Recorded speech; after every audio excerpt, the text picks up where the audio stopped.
الم تر الی الذین قیل لهم کفوا ایدیکم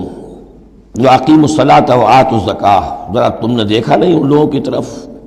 جن سے کہا گیا تھا کہ اپنے ہاتھوں کو بندھے رکھو، روکے رکھو، اور نماز قائم کرو اور زکوٰۃ دو۔ یہ ہے کہ جو مکے کے اندر حکم تھا 12 برس تک، مکے میں جب مسلمانوں پر ظلم و ستم توڑا جاتا تھا، انہیں ستایا جا رہا تھا، تو بہت سے مسلمان تھے جوش میں بھی اور یقیناً خلوص کے ساتھ ہوش مند ہو کر بھی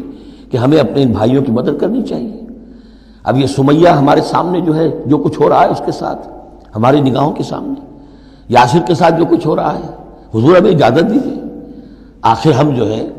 ہم نامرد نہیں ہیں، ہم بے غیرت نہیں ہیں، ہم بزدل نہیں ہیں، لیکن اجازت نہیں تھی۔ یہ منہج انقلاب نبوی کا ایشو ہے۔ اس وقت حکم یہ تھا اپنے ہاتھ تھامے رکھو۔ نغمہ ہے بلبل شوریدہ تیرا خام ابھی، اپنے سینے میں اسے اور ذرا تھام ابھی، ایک وقت آئے گا تمہارے ہاتھ کھول دیے جائیں گے، ابھی کفوا ایدیکم۔ لیکن یہاں سوال پیدا ہوتا ہے، الم تر الی الذین قیل لهم کفوا ایدیکم، یہ فعل مجہول ہے، کہا کس نے تھا؟ مکی قرآن میں یہ آیت موجود نہیں ہے، وہاں بھی یہ حکم تھا محمد الرسول اللہ صلی اللہ علیہ وسلم کا، حضور نے روکا۔ یہ آیت تو اتر رہی ہے مدنی قرآن میں، سورہ نساء میں، تو معلوم ہوا کہ اس وقت بھی وہ حضور کا حکم تھا جس کو کہ اللہ نے وہ اون کیا ہے، اللہ کی طرف سے تھا یہ۔ تو وہی جلی تو ہوتی ہے، وہی خفی بھی ہوتی ہے، یا حضور کے جس اجتہاد کو اللہ تعالیٰ اس کو تقریر کہیں گے، جیسے حضور کی حدیث ہم کہتے ہیں، ایک آپ کا قول ہے، ایک فعل ہے، ایک تقریر ہے۔ کوئی کام آپ کے سامنے کیا گیا، آپ نے اسے روکا نہیں، تو گویا کہ ایک طرح سے آپ کی طرف سے ریکگنیشن مل گئی کہ وہ بھی جائز ہے، یقیناً غلط ہوتا تو حضور روک دیتے۔ اسی طرح اللہ تعالیٰ کی کتاب ہے، وحی جلی ہے، وہ آ رہی ہے، لیکن حضور کا وحی خفی بھی ہے حضور کو جو آ جاتی ہے، اور ایک یہ کہ حضور خود اجتہاد کر رہے ہیں، اس کو اگر اللہ نے روکا نہیں تو وہ گویا اللہ کی تقریر ہو گئی، اور وہ بھی اللہ ہی کی طرف سے ہو گیا، اور وہ بھی گویا کہ اللہ نے اون کر لیا۔ تو اب یہ بھی ہو سکتا ہے کہ وحی خفی کے ذریعے سے اللہ نے مکی دور میں حضور کو یہ حکم دیا ہو کہ جو ہے یہاں نقل ہوا ہے، اور یہ بھی ہو سکتا ہے یہ حضور کا اپنا اجتہاد ہو اور اس کو اللہ تعالیٰ نے قبول کیا ہو۔ الم تر الی الذین قیل لهم کفوا ایدیکم واقیموا الصلاۃ وآتوا الزکاۃ، اب یہاں محذوف ہے۔ اس وقت تو کچھ لوگ بڑے زور شور سے کہتے تھے ہمیں اجازت ہونی چاہیے، ہم جنگ کریں، لیکن اب کیا حال ہوا؟ فلما کتب علیہم القتال، جب ان پر جنگ فرض کر دی گئی، اذا فریق منہم یخشون الناس کخشیۃ اللہ او اشد خشیہ، تو اب یہ دیکھنے میں آ رہا ہے کہ ان میں سے کچھ لوگ انسانوں سے اس طرح ڈر رہے ہیں جیسے اللہ سے ڈرنا چاہیے، بلکہ اس سے بھی زیادہ ڈر رہے ہیں۔ اب ظاہر بات ہے یہ وہ مکے کے مہاجرین نہیں ہیں، یہ اصل میں وہی منافقین مدینہ جو ہے ان کا حال ہے، لیکن کنٹراسٹ دکھانے کے لیے جو اس دور کی بات تھی اس کے مقابلے میں اس کو لے آیا گیا کہ اصل ایمان تو وہ تھا، اور یہ جو کچھ ہے شکل، یہ تو پھر کمزوری ہے اور نفاق کی علامت ہے۔ وَقَالُوا رَبَّنَا لِمَا كَتَبْتَ عَلَيْنَا الْقِتَالَ، اور وہ کہتے ہیں کہ پروردگار یہ ہم پر تو نے کیوں فرض کر دی جنگ، لَوْلَا أَخَّرْتَنَا إِلَىٰ أَجَلٍ قَرِيبٍ، ابھی اے پروردگار کچھ اور عرصے کے لیے، کچھ دیر کے لیے اور کیوں نہ مؤخر کیا اس کو۔ قُلْ مَتَاعُ الدُّنْيَا قَلِيلٌ، اے نبی کہہ دیجئے دنیا کا ساز و سامان یہ بہت حقیر سی شے ہے، وَالْآخِرَةُ خَيْرٌ لِمَنِ اتَّقَىٰ، آخرت بہت بہتر ہے اس کے لیے جو تقویٰ کی روش اختیار کرے، وَلَا تُظْلَمُونَ فَتِيلًا، اور تم پر دھاگا بھر بھی کوئی ظلم نہیں ہوگا، حق تلفی نہیں ہوگی، تمہارے جو بھی اعمال ہیں، انفاق ہے، قتال ہے، جو بھی اللہ کی راہ میں ایثار ہے، بھرپور تمہیں اس کا اجر و ثواب دے دیا جائے گا۔ اینما تکونوا یدرککم الموت، اب ظاہر بات ہے کہ قتال سے جی چرانے میں اصل سبب کیا تھا؟ موت کا خوف۔ اب اس کو کھولا جا رہا ہے جو ان کے دل کے اندر ہے۔ اینما تکونوا یدرککم الموت، جہاں کہیں بھی ہوگے موت تو تمہیں آ لے گی، پا لے گی۔ وَلَوْ كُنْتُمْ فِي بُرُوجٍ مُشَيَّدَةٍ، خواہ تم بڑے مضبوط فورٹیفائڈ دلوں کے اندر اپنے آپ کو جا کر محصور کر لو، بروج قلعے کے لیے آتا تھا، مشیدہ بہت مضبوط۔ وَإِن تُصِبْهُمْ حَسَنَةٌ يَقُولُوا هَٰذِهِ مِنْ عِندِ اللَّهِ، ان منافقین کا ایک اور طرز عمل دیکھیے، اگر مسلمانوں کو کوئی اچھی شے مل گئی، کوئی فتح ہو گئی،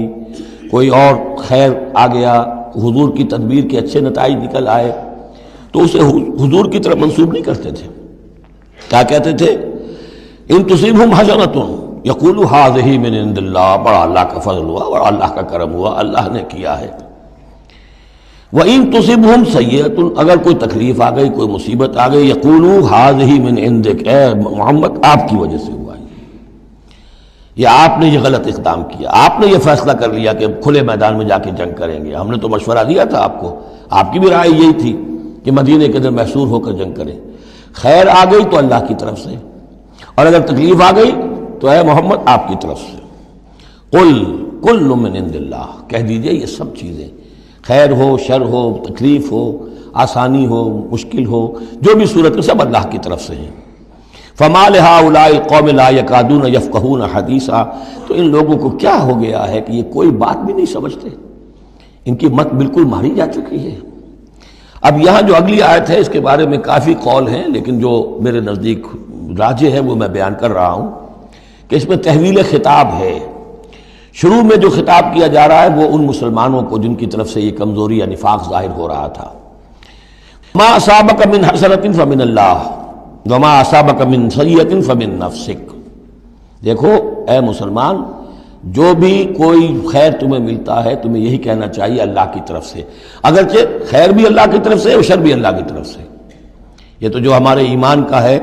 وہ ایمان مفصل،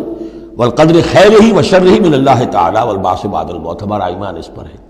لیکن طریقہ کیا ہے انسان کے لیے، ادب کیا ہے، صحیح کیا ہے، وہ یہ ہے کہ خیر ملے اللہ کا فضل ہے، اور اگر کوئی خرابی ہوئی ہے میری کسی غلطی سے ہوئی ہے، مجھ سے کوئی کوتاہی ہوئی ہے، مجھے اللہ تعالیٰ نے کوئی تعدیب فرمانی چاہیے۔ وَأَرْسَلْنَاكَ لِلنَّاسِ رَسُولًا، اور اے نبی ہم نے آپ کو تو لوگوں کے لیے رسول بنا کر بھیجا ہے۔ ایک یہ قول ہے کہ اس میں تحویل خطاب ہے، ایک یہ کہ درمیانی ٹکڑے میں بھی خطاب تو حضور سے ہی ہے لیکن استجاب کے انداز میں، اچھا تو جو انہیں خیر مل جائے تمہیں وہ تو ہے اللہ کی طرف سے، اور جو کوئی برائی آ جائے تو اے نبی آپ کی طرف سے ہے۔ کیا بات یہ کہہ رہے ہیں جبکہ اللہ نے آپ کو تو رسول بنا کر بھیجا ہے؟ تو یہ دو تعبیریں ہیں اس کی، میرے نزدیک پہلی تعبیر راجح ہے۔ وَكَفَىٰ بِاللَّهِ شَهِيدًا، اور اللہ تعالیٰ کافی ہے گواہ کے طور پر یا مددگار کے طور پر۔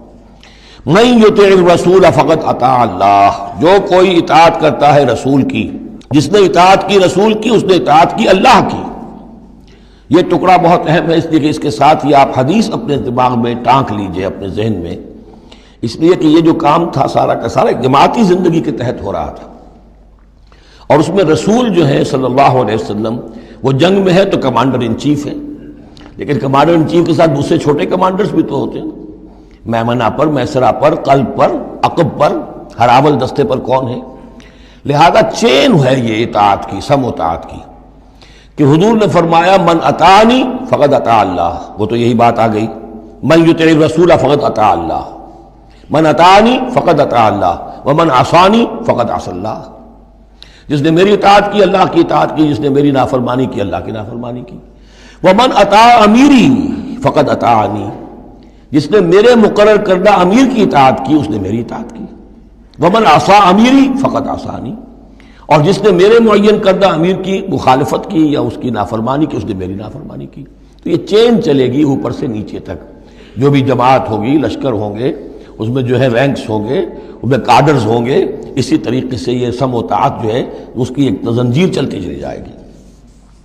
ومن تولیٰ فما ارسلناک علیہم حفیظا، اب جو اس سے منہ موڑ دیں، روگردانی کریں، تو اے محمد صلی اللہ علیہ وسلم ہم نے آپ کو ان پر داروغہ بنا کر یا ذمہ دار بنا کر نہیں بھیجا ہے، وہ پھر اپنا معاملہ اللہ کے ہاں جا کر وہ خود اس کا محاسبہ جو ہے فیس کریں گے۔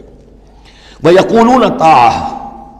اور ان منافقوں کا حال یہ ہے کہ آپ کے سامنے تو کہتے ہیں طاعہ، ٹھیک ہے آپ نے جو فرمایا قبول ہے، ہم اس پر عمل کریں گے۔ فَإِذَا بَرَزُوا مِنْ عِنْدِكَ، جب آپ کے پاس سے جاتے ہیں، بَيَّتَ طَائِفَةٌ مِّنْهُمْ غَيْرَ الَّذِي تَقُولُ، اور اب ان میں سے ایک گروہ جو ہے وہ جا کر ایسے مشورے آپس میں شروع کر دیتا ہے جو خلاف ہے اس کے جو وہ وہاں کہہ کر گئے ہیں۔ سامنے تو ہو گئی، بعد میں جا کر جو ہے ریشہ دوانی، سازش۔ واللہ یکتب ما یبیتون، اور اللہ لکھ رہا ہے، نامہ اعمال ان کا تیار ہو رہا ہے، وہ جو بھی مشورے کرتے ہیں۔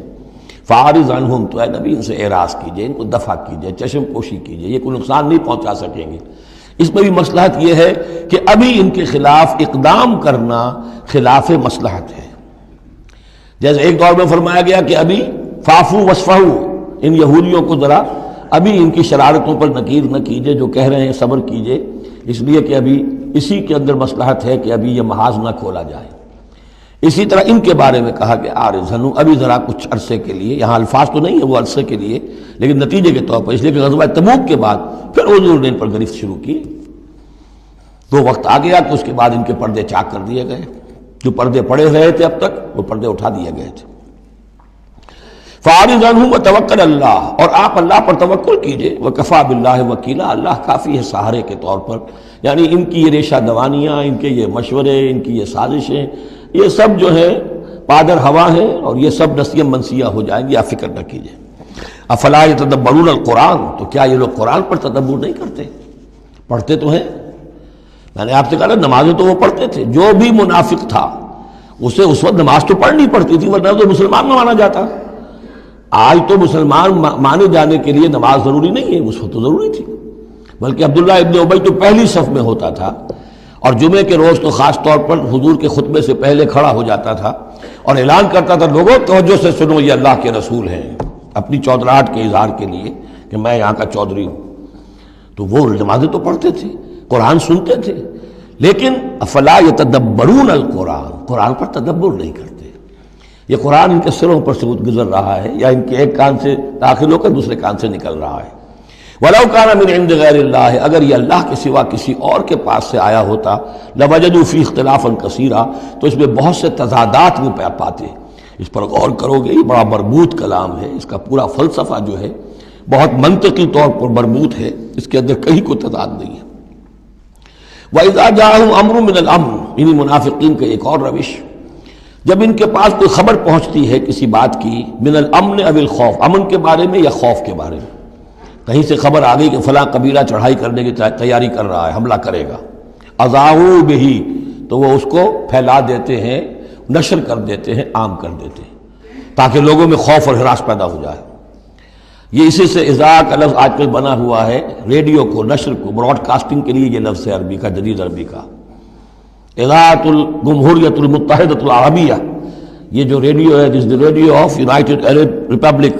یہ میں سنا کرتا تھا کبھی، شیخ عبد الباسط عبد الصمد کی قرأت ہوا کرتی تھی مصر سے، تو وہ اذاعۃ الجمہوریۃ المتحدۃ العرب، تو یہ جو ہے وہ اذاع اب نشر کرنے کے لیے، اذاعوا بہ، وہ اس کو نشر کر دیتے ہیں۔ وَلَوْ رَدُّوهُ إِلَى الرَّسُولِ، اگر وہ اس کو لوٹاتے رسول کی جانب کہ حضور یہ خبر آئی ہے، اس طرح کی اطلاع آئی ہے، وَإِلَىٰ أُولِي الْأَمْرِ مِنْهُمْ، یا جو اور اولو الامر ہے، بہرحال اوس کے سردار ہیں، سعد ابن عبادہ ہیں، ان تک بات پہنچا دیں، اس خزرج کے سردار، یا اوس کے سردار ہیں سعد ابن معاذ، ان تک پہنچا دیں۔ اگر یہ کرتے لَعَلِمَهُ الَّذِينَ يَسْتَنبِطُونَهُ مِنْهُمْ، تو یہ بات ان لوگوں کے علم میں آتی جو اس کا استنباط کر سکتے، نتیجہ نکال سکتے، کتنی بات صحیح ہے، اس کا نتیجہ کیا نکل رہا ہے، ہمیں کیا قدم اٹھانا چاہیے۔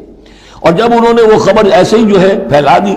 تو اس کا نتیجہ کیا ہوگا کہ لوگوں میں ایک سراسیمگی پیدا ہو گئی، ایک فکر پیدا ہو گیا، جسے آپ کہتے ہیں دنیا میں ہو جاتا ہے، سنسنی سی پیدا ہو جاتی ہے۔ وَلَوْلَا فَضْلُ اللَّهِ عَلَيْكُمْ وَرَحْمَتُهُ، اور اگر اللہ کا فضل اور اس کی رحمت تمہارے شان میں حال نہ ہوتی، لَاتَّبَعْتُمُ الشَّيْطَانَ إِلَّا قَلِيلًا، تو تم سب کے سب شیطان ہی کی پیروی کرتے سوائے چند کے۔ فَقَاتِلْ فِي سَبِيلِ اللَّهِ، قتال کے ضمن میں غالباً میرے نزدیک قرآن مجید کی سخت ترین آیت یہ ہے، لیکن اس میں سختی لفظی نہیں ہے، معنوی ہے۔ فَقَاتِلْ فِي سَبِيلِ اللَّهِ، تو اے نبی آپ تو جنگ کریں اللہ کی راہ میں، لا تکلف الا نفسک،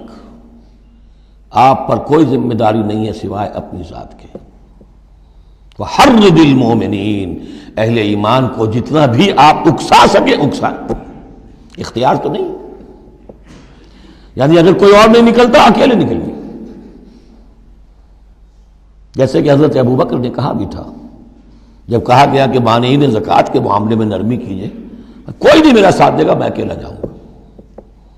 یہ عظیمت۔ تو اے نبی آپ کو تو یہ کام کرنا، آپ کا تو فرض منصب ہی ہے، آپ کو ہم نے بھیجا اس لیے، هو الذی ارسل رسولہ بالہدی ودین الحق لیظہرہ علی الدین کلہ، آپ کو تو کرنا ہے۔ فقاتل فی سبیل اللہ لا تکلف الا نفسک، کوئی اور نہیں جا رہا ہے تو آپ پر ذمہ داری نہیں ہے۔ حرض المؤمنین، یہ حرض ضاد کے ساتھ ہے، ایک حرص ہے صاد کے ساتھ، حارا صاد، حرص، طمع، کسی چیز کی لالچ، تحریس کے معنی ہو گئے کسی میں کسی شے کی ترغیب پیدا کرنا، لالچ پیدا کرنا، پرسویشن۔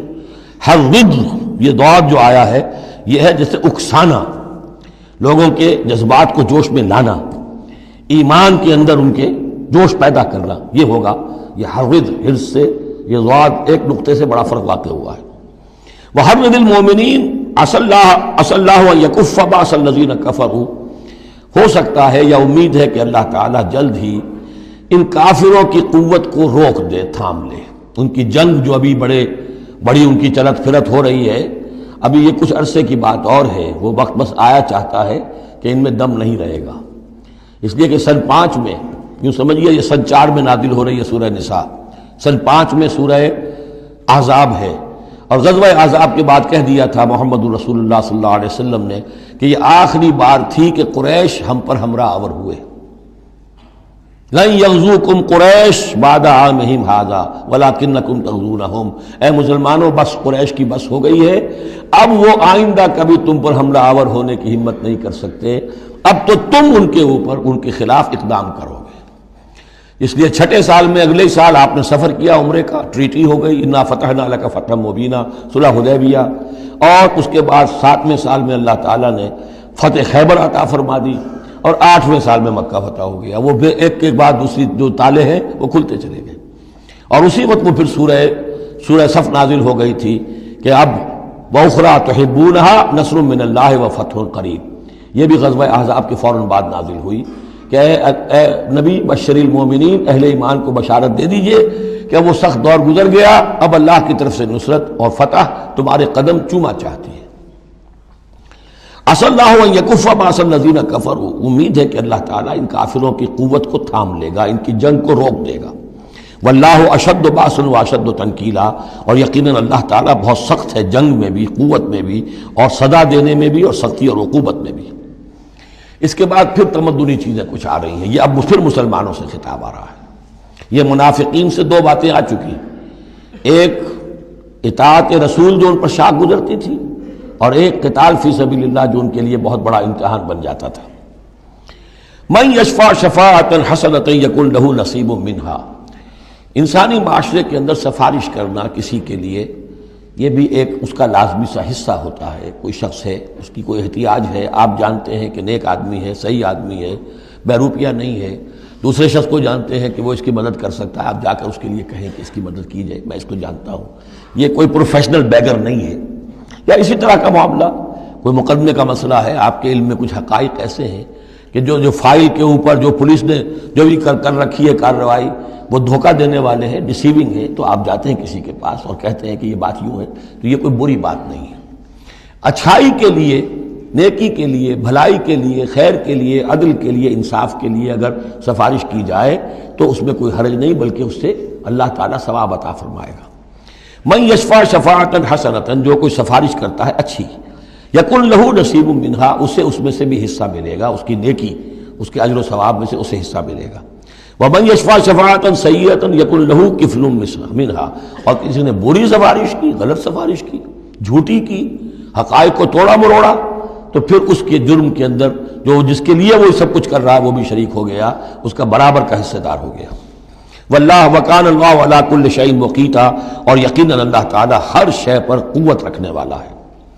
ایک اور بات، معاشرے کے اندر گریٹنگز کا معاملہ ہوتا ہے، جب ملیں تو آپس میں کس طریقے سے کوئی سلام کریں، یا کیا گڈ مارننگ کہیں، کیا کہیں، صباح الخیر اور مساء الخیر کہیں، کیا کہیں، اس کا بھی اللہ تعالیٰ نے بتایا کہ اس کا قاعدہ کیا ہے۔ وَإِذَا حُيِّيتُم بِتَحِيَّةٍ فَحَيُّوا بِأَحْسَنَ مِنْهَا أَوْ رُدُّوهَا، جب تمہیں کوئی دعا دی جائے، اصل میں عربوں کے ہاں چونکہ یہ رواج تھا حیاک اللہ، حیاک اللہ، حیاک اللہ، اللہ جو ہمارے ہاں سرائے کے علاقے میں حیاتی ہوئے، تمہاری عمر بڑھے، اللہ تعالیٰ عمر زیادہ کرے، تو یہ وہ انداز ان کا تھا کہ حیاک اللہ، تو اسی سے جو بھی گریٹنگز ہیں ان کے لیے لفظ تحیہ بن گیا ہے۔ اذا حییتم بتحیۃ، جب تمہیں کوئی دعا دی جائے تو پھر تم بھی دعا دو بأحسن منہا، اس سے بہتر۔ السلام علیکم کے جواب میں السلام علیکم ورحمۃ اللہ اضافہ کر کے دیجئے، لوٹائیے۔ اور ردوہا، کم سے کم اتنی تو کرو کہ برابر جو ہے وہ بات اس کو لوٹا دو۔ ان اللہ کان علی کل شیء حسیبا، یقیناً اللہ تعالیٰ ہر چیز کا حساب کرنے والا ہے۔ یہ چھوٹی چھوٹی چیزیں بھی جو ہیں ان کی بھی اہمیت ہے، آداب ہیں۔ انسانی زندگی کے اندر اور معاشرتی زندگی میں حسن پیدا ہوتا ہے، اس سے آپس کی محبت پیدا ہوتی ہے۔ اللہ لا الہ الا ہو، اللہ وہ ہے کہ جس کے سوا کوئی معبود نہیں۔ لَيَجْمَعَنَّكُمْ إِلَىٰ يَوْمِ الْقِيَامَةِ لَا رَيْبَ فِيهِ، وہ لازماً جمع کرے گا تمہیں قیامت کے دن جس میں کوئی شک نہیں۔ وَمَنْ أَصْدَقُ مِنَ اللَّهِ حَدِيثًا، اور اللہ سے بڑھ کر اپنی بات میں سچا کون ہوگا۔ اب یہ منافقین سے پھر اگلی بات شروع ہو رہی ہے، اور یہ ہے تیسری بات، ہجرت۔ وہ لوگ کہ جو قدرت رکھنے کے باوجود، مقدرت رکھنے کے باوجود ہجرت نہیں کر رہے تھے۔ یعنی ایک تو وہ ہے جو بیمار ہیں، بوڑھے ہیں، راستہ نہیں چل سکتے، راستہ انہیں آتا نہیں ہے، عورتیں ہیں، ان کا معاملہ تو پہلے آ چکا، ان کے لیے تو تمہیں قتال کرنا چاہیے تاکہ انہیں چھڑاؤ وہاں سے۔ ایک وہ ہے جو کہ اپنے ان کافر قبیلوں کے اندر، اپنی ان بستیوں کے اندر آرام سے رہ رہے ہیں، اور وہ ہجرت نہیں کر رہے، جبکہ ہجرت اب فرض کر دی گئی تھی۔ اور ہجرت فرض کیوں کر دی گئی تھی یہ بھی سمجھ لیجئے، اس لیے کہ جب حضور کی دعوت اور تحریک جو ہے وہ اس مرحلے میں آ گئی کہ اب قتال چاہیے، تو اب ظاہر بات ہے کہ جو آفینسو لینا ہے باطل کے خلاف، جو اقدام کرنا ہے، تو جتنی بھی اویلیبل طاقت ہے اسے ایک مرکز پہ آنا ضروری ہے۔ اگر منتشر پڑے رہی طاقت ساری تو پھر یہ ہے کہ وہ آپ کی کامیابی کا امکان کم ہے۔ اب تو جتنی بھی آپ کو مین پاور اللہ نے فراہم کی ہے اب تک، اس سب کو بلاؤ ایک مرکز پہ ہو تاکہ پوری قوت کے ساتھ ایک جگہ سے فیصلہ کو اقدام کیا جا سکے۔ یہ اس کی حکمت ہے۔ تو جو ہجرت ہوئی تھی پہلے مکی دور میں، جو حبشہ کی تھی، وہ آپشنل تھی، وہ تو صرف اجازت تھی ہجرت کی، اس کا حکم نہیں تھا۔ ہجرت مدینہ کا حکم تھا۔ اب جو لوگ ہجرت نہیں کر رہے ان کا ذکر ہے، ان منافقوں کا کہ جو اس بنا پر منافق قرار پائے کہ وہ ہجرت نہیں کر رہے۔ فما لکم فی المنافقین فئتین، اور تمہیں کیا ہو گیا ہے ایسے منافقوں کے بارے میں، یہ بات آگے واضح ہو جائے گی کہ کن منافقین کا تذکرہ ہے یہ۔ تم دو گروہوں میں تقسیم ہو گئے ہو، یعنی کچھ لوگ ان کی حمایت کرتے نہیں بھائی ٹھیک ہے کوئی بات نہیں، ان کے ساتھ کوئی نرمی ہونی چاہیے، آخر ایمان تو لائے تھے نا، اب نہیں ہجرت کر سکے۔ اور کچھ لوگ جو ہے وہ اللہ کے حکم کے معاملے میں سختی سے عمل کرنا چاہتے ہیں۔ تو اے مسلمانوں تمہیں کیا ہو گیا، ان کے بارے میں دو گروہوں میں کیوں تقسیم ہو گئے ہو؟ واللہ ارکسہم بما کسبوا، اللہ نے تو ان کے کرتوتوں کے سبب ان کو الٹ دیا، یعنی ان کا ہجرت نہ کرنا در حقیقت ثبوت ہے اس بات کا کہ ایمان سلب ہو گیا ان کا۔ ہاں کوئی مجبوری ہوتی، عذر ہوتی تو بات اور تھی۔ اتریدون ان تہدوا من اضل اللہ، کیا تم چاہتے ہو کہ ان کو ہدایت دے دو جن کی کہ گمراہی پر اللہ کی طرف سے مہر تصدیق ثبت ہو چکی ہے؟ وَمَن يُضْلِلِ اللَّهُ فَلَن تَجِدَ لَهُ سَبِيلًا، اور جس کی گمراہی پر اللہ کی طرف سے آخری مہر تصدیق ثبت ہو چکی ہو، پھر تم اس کے لیے کوئی راستہ نہ پاؤ گے۔ وَدُّوا لَوْ تَكْفُرُونَ كَمَا كَفَرُوا، یہ لوگ جو ان کے بارے میں نرمی کی باتیں کر رہے ہیں، بڑی چکنی چپڑی باتیں، یہ چاہتے ہیں کہ جیسے انہوں نے کفر کیا تم بھی کرو۔ فَتَكُونُونَ سَوَاءً، تاکہ تم برابر ہو جاؤ۔ بلی کی دم کٹ گئی، وہ چاہتی ہے سب بلیوں کی دمیں کٹ جائیں۔ فَلَا تَتَّخِذُوا مِنْهُمْ أَوْلِيَاءَ، تو اب ان کو اپنا دوست مت سمجھو، اپنا حمایتی مت جانو، حَتَّى يُهَاجِرُوا فِي سَبِيلِ اللَّهِ، جب تک کہ وہ ہجرت نہ کرے اللہ کی راہ میں۔ یہ گویا کہ اب لٹمس ٹیسٹ ہے ان کے ایمان کا، ہجرت نہیں کرتے تو گویا کہ مومن نہیں ہے، منافق ہے۔ وَإِن تَوَلَّوْا، اور اگر وہ پیٹ موڑ لیں، ہجرت نہ کریں، فَخُذُوهُمْ، پکڑو انہیں، وَاقْتُلُوهُمْ، قتل کرو انہیں، حیث وجدتموہ، جہاں پاؤ۔ یعنی پھر وہ کافروں کے حکم میں ہے، چاہے وہ کلمہ پڑھتے ہوں، لیکن اگر ہجرت نہیں کر رہے ہیں، جو ہجرت فرض کر دی گئی ہے ان پر، اگر وہ نہیں کر رہے ہیں تو گویا کہ وہ کافروں کے حق میں ہے، اسی کے حکم میں ہے، انہیں پکڑو، قتل کرو جہاں پاؤ۔ وَلَا تَتَّخِذُوا مِنْهُمْ وَلِيًّا وَلَا نَصِيرًا، ان میں سے کسی کو بھی اپنا ولی اور مددگار مت بناؤ۔ إِلَّا الَّذِينَ يَصِلُونَ إِلَىٰ قَوْمٍ، اب اس میں استثناء ہے، ایک ایسے قبیلے میں اس قسم کے منافق مسلمان موجود ہیں کہ جن سے آپ کی صلح ہے، قبیلے کی قبیلہ صلح، تو ظاہر بات ہے کہ اس صلح کو وہ یہ صلح ان کو بھی کور کر رہی ہے جو اس میں ہے منافق۔ إِلَّا الَّذِينَ يَصِلُونَ إِلَىٰ قَوْمٍ بَيْنَكُمْ وَبَيْنَهُم مِيثَاقٌ، سوائے ان کے کہ جن کا تعلق ہو ایک ایسی قوم سے، ایسے قبیلے سے کہ جن کے اور تمہارے درمیان کوئی معاہدہ ہے، اور یا دوسری شکل کیا ہے، اور جاؤکم حسرت صدورہم، یا ایسے لوگ بھی ہوتے تھے جو آئے تمہارے پاس اور ان کے دل جو ہیں بڑے تھوڑے ہو گئے ہیں، تنگ ہو گئے ہیں، ان یقاتلوکم او یقاتلوا قومہم، ان میں اتنی جرت نہیں رہی ہے کہ وہ آپ کے ساتھ ہو کر اپنی قوم کے خلاف لڑے، یا اپنی قوم کے ساتھ ہو کر آپ کے خلاف لڑے۔ مسلمانوں اب چونکہ انسانی معاشرے میں ہر سطح کے لوگ ہوتے ہیں اور ہر حال میں رہے ہیں، ہر دور میں رہے، ہر دور میں رہیں گے، تو یہ گویا کہ تو مینول آف ریولوشن ہے، ریولوشنری اسٹرگل کے اندر اس طرح کی سچویشنز آئیں گی، ہر قسم کے انسان ہوں گے۔ کچھ ایسے کمزور لوگ تھے، وہ کہتے تھے بھائی ہمارے لیے لڑنا بھڑنا مشکل نہیں ہے، نہ مشکل ہے، نہ تو ہم اپنی قوم کے ساتھ ہو کر مسلمانوں سے لڑیں گے، نہ مسلمانوں کے ساتھ ہو کر اپنی قوم سے لڑیں گے۔ ان کے بارے میں بھی کہا کہ ان کو بھی دفع کرو، ان کو بھی قتل نہ کرو، ان کو بھی چھوڑ دو، ان کی بھی جاں بخشی کرو۔ تو دو استثناء آ رہے ہیں، ایک تو استثناء کن سے ہے کہ جن کے ساتھ، جن کے قبیلے کے ساتھ تمہارا معاہدہ ہے، اس کے منافقین کے اوپر وہ حکم نہیں آئے گا خذوہم وقتلوہم حیث ثقفتموہم کہ انہیں پکڑو اور قتل کرو جہاں پاؤ۔ دوسرے وہ ہے کہ جو یہ کہہ دیں کہ حضور ہمیں بس یہ قبول کر لیجئے، ہم نہ آپ کے ساتھ ہو کر اپنے قوم سے لڑ سکتے ہیں، یہ ہمت ہمارے اندر نہیں ہے، نہ یہ ہے کہ ہم وعدہ کرتے ہیں کہ آپ کے خلاف اپنی قوم کی کبھی مدد کریں گے۔ تو فرمایا وَلَوْ شَاءَ اللَّهُ، اگر اللہ چاہتا لَسَلَّطَكُمْ عَلَيْكُمْ فَلَقَاتَلُوكُمْ، یہ بھی تو ہو سکتا تھا کہ اللہ انہیں تمہارے خلاف مسلط کر دیتا اور وہ تمہارے خلاف قتال کرتے۔ فَإِنِ اعْتَزَلُوكُمْ فَلَمْ يُقَاتِلُوكُمْ، اب اگر انہوں نے تمہیں چھوڑ دیا اور تم سے جنگ نہیں کر رہے ہیں، وَأَلْقَوْا إِلَيْكُمُ السَّلَامَ، اور تمہاری طرف وہ صلح پیش کر رہے ہیں، فَمَا جَعَلَ اللَّهُ لَكُمْ عَلَيْهِمْ سَبِيلًا، تو ایسے لوگوں کے خلاف اقدام کرنے کی اللہ نے تمہیں اجازت نہیں دی ہے۔ تو سمجھتے جائیے اس بات کو کہ جو منافق ہیں ان میں سے عام قاعدہ یہ ہے کہ اب جو بھی اقدام ان کے خلاف ہوگا انہیں پکڑو اور قتل کرو، وہ کافروں کے حکم میں ہے اگر وہ ہجرت نہیں کر رہے۔ اللہ یہ نمبر ایک کہ ان کے قبیلے سے تمہارا معاہدہ ہے تو وہ کور کر جائے گا ان کو۔ دوسرا یہ کہ وہ آ کر اگر یہ کہہ دے کہ ہم نیوٹرل ہو جاتے ہیں بالکل، تب بھی انہیں چھوڑ دو۔ تیسرا ایک اور کیا، ستجدون آخرین، تم پاؤ گے ایک اور قسم کے لوگوں کو، یریدون ان یامنوکم و یامنوا قومہم، وہ بھی کہتے تو یہ چاہتے ہیں کہ تم سے بھی امن میں رہیں، اپنی قوم سے بھی امن میں رہیں، اس میں نہیں آنا چاہتے جھگڑے میں۔ کلما ردوا الی الفتنۃ ارکسوا فیہا، لیکن جب کہیں کوئی آزمائش کا وقت آتا ہے تو وہ اس کے اندر اونجھے ہو جاتے ہیں۔ جب دیکھتے ہیں کہ ہماری قوم کا پلڑا بھاری ہے تو مسلمانوں کے ساتھ جو ہے وہ جنگ کرنے کے لیے بھی تیار ہو جاتے ہیں کہ اب تو فتح ہماری ہونے والی ہے تو مال غنیمت میں سے ہمیں بھی حصہ مل جائے گا۔ فإن لم يعتزلوکم، تو ایسے لوگ اگر تم سے علیحدہ نہیں رہتے،